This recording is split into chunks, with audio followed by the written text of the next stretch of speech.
Good afternoon, madam. My name is Hunt. I am a professor from England. Miss Carmen Diaz-Palencia sent me to you. Good afternoon. Carmen sent you? Is she unwell, perhaps? No, you don't need to worry. I am her friend. I would like to talk to you. With me? Well, all right. Come inside, Mr. Hunt.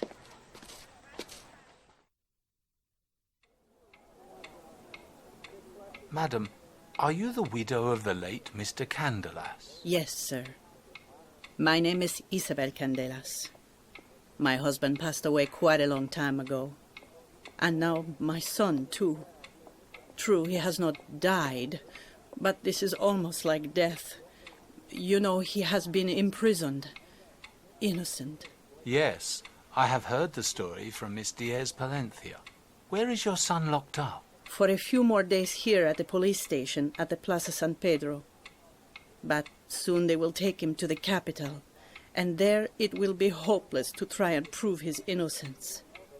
That coward Garcia de la Rica is an influential man, a well-known politician, and no one will say a word against him.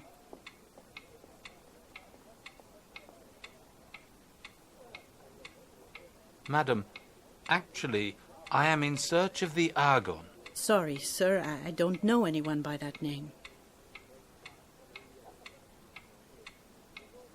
What kind of man is your son, Mrs. Candelas? Francisco is my everything.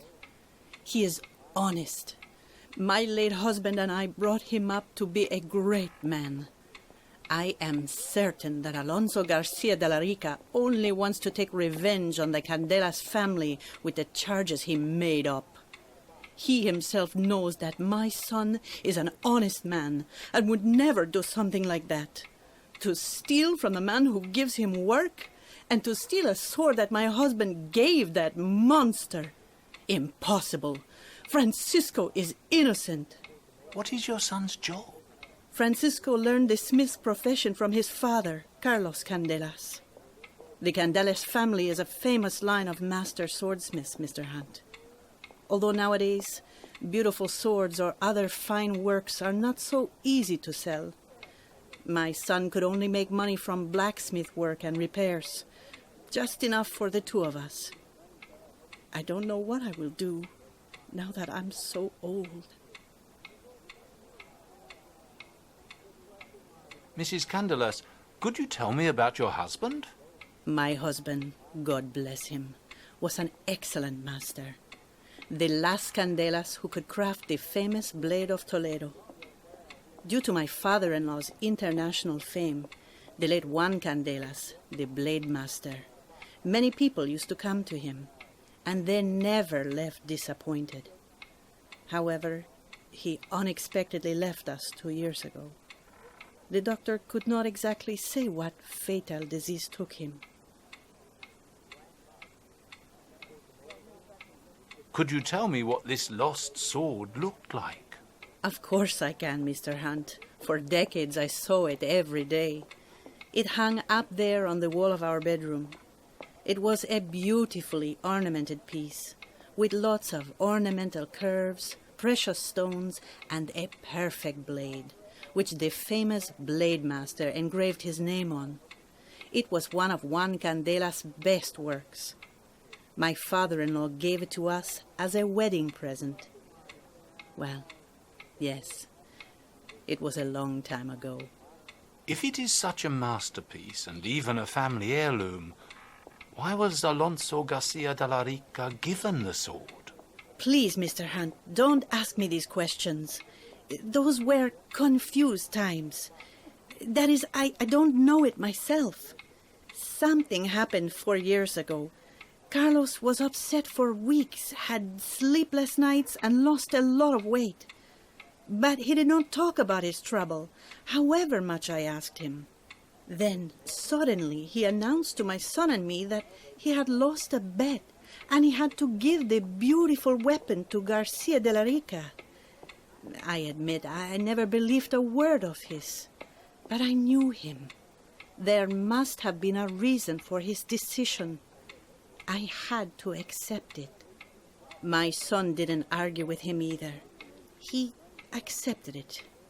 He only told me once that if we had still had that sword, he would have asked for dear Carmen's hand. My dear treasure, they love each other so. But Francisco is just as proud as he is poor.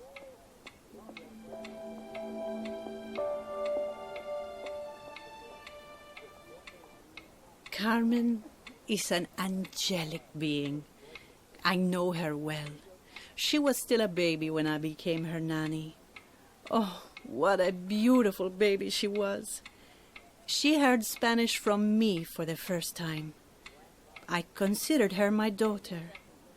She became a clever, smart girl, in that she takes exactly after her father. And she loves my son so much. And of course, he loves her too. My God, how happy I'd be if I saw them marry in this life.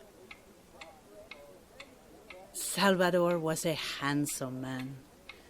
Unfortunately, he died not so long ago. We will all pass away. He was reserved, sort of an artistic personality who turned women's heads even as an old man. My husband and he were good pals, even when they were children. And after the long trip to England, everything continued where they had left it years before. He and Carlos met a lot in the last years. They were good men. God bless them both. Mr. Alonso was both my husband's and the painter Diez Palencia's childhood friend. Today it is difficult to say this, but they were friends. Good friends, even as they got older. After Salvador returned from England, they were on friendly terms again. But Mr. Alonso was always on the margins of the business. The Garcia de la Rica family is very rich. Many politicians and other powerful men have descended from their line. But he was of a different nature than the other two. Years ago there was some family tragedy. Then he really broke down. Since then, he has only been concentrating on the city matters, instead of his own business. He has become a lonely and grumpy man, although I used to see him laugh when he was younger. Thank you, Mrs. Candelas, for answering my questions. It was my pleasure, Mr. Hunt. You seem to be such a nice, honest person. You will take care of dear Carmen, won't you? Of course. What's more, I'll see what I can do for your dear son. Oh, I would be eternally indebted to you, Professor.